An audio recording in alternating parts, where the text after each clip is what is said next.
Hey guys, just wanted to make a quick video on my Emotiva TA1 amp with the B2 bookshelf speakers. Everything's going great still. They still sound awesome and fantastic. I moved them from the center of the room over to the left side of the room and put them on an old TV stand. In that last video, I talked about how I had it hooked up to a powered sub, which I still do. And it kind of made me think when I was moving my sub from one spot on the room to another spot on the room, I was like, oh, now I have to reset the volume on it because it depending on where you have it and how close to the wall and stuff like that, you need to adjust the audio volume of it to kind of get the best sound out of it. So I was thinking like, well, how I normally do it compared to how I see a lot of other people do it. So I was like, well, I'll just show how I do it. So I know there's a lot of like videos on YouTube that say, "Oh, do this," and these songs sound good for it. But I think like a lot of the songs that you hear played, the bass is adjusted differently for the song, so it's kind of has a different octave. So it's kind of like it's really hard to like just dial it flat in. So I like to use this track from this band called The Necks, and they have it called Bass and Drum or Piano Bass Drums, and it's from the 90s. But the thing I like about it is it has like a literal bass, and you can hear them plucking it. And when you hear them pluck it, you can hear the note and the bass. And so, like, you can find the true sound it's supposed to make by how it's, I guess, how it's scaled in there. But like, I think it gives you a really true baseline for what you want to hear. So I'm gonna play it, and you'll kind of be able to hear what I'm talking about. But if you guys are gonna set your, have to set your powered sub to the volume you want it based on where you sit, which is kind of what you have to do. You have to pick a point in the room where you're gonna sit. Play this track, the piano bass drums by the Necks, and just kind of go back and forth adjusting the volume as until you get it to sound how you kind of want it to sound. Because like for me, I like to hear the note of the bass and then kind of feel it, and I think there's like a good harmony there. Maybe you like it where it's just like you can really hear the bass over the note. And I think if you have a powered sub and you've been doing this, you can tell when the powered sub starts to kind of overpower the speakers, and you start to hear the sub more than you're hearing actual the sound that it's supposed to be making.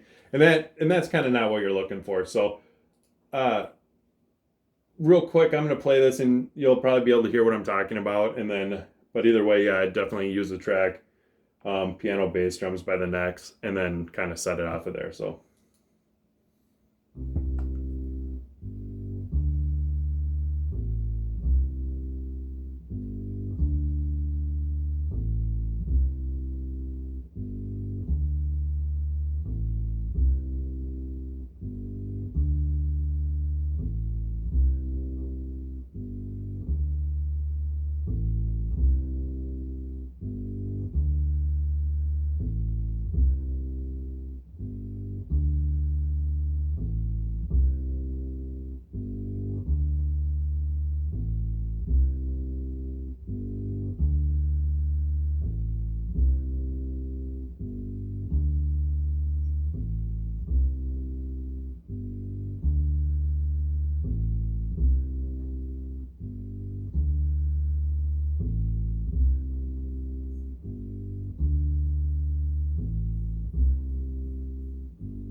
Yeah, so I'll link the song down below so you can find it, but you can tell that guy has his thing pretty much spot on. So it's like you can kind of play with that, and it gives you time to run back and forth on your spot to the speaker to kind of adjust it. And then I think once you get that thing going like that, it kind of helps get you like, well, I don't know. It's just a good baseline to start with, and then you kind of, depending on no matter what track you play from there on out, you kind of have it set up. So there you go. All right, we'll talk to you all later. Bye.